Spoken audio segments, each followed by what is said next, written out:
की तरफ से इस सोहर पर प्रसन्न होकर 100 रुपए का पुरस्कार हमारी तरफ से लाख लाख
यादव भगवान के जन्म दिवस में सोहर पे खुश होके 10 रुपया पुरस्कार देते हैं पार्टी अभागी बा मन तो बोला दा सौरल पलेगा मन तो बोला सौरल पलेगा मन तो बोला सौरल पलेगा मन तो बोला सौरल पलेगा मन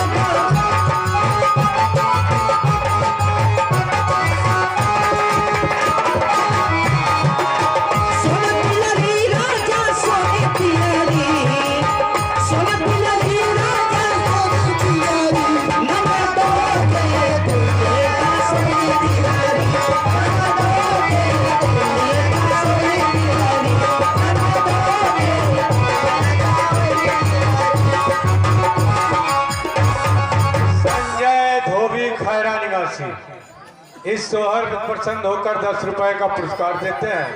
अरे भाई आप लोग गाइए ना। अरे भाई गोले उठिए ना। भाई मरे नाम के चंदाला ये मरे कैसे नया सुना दी।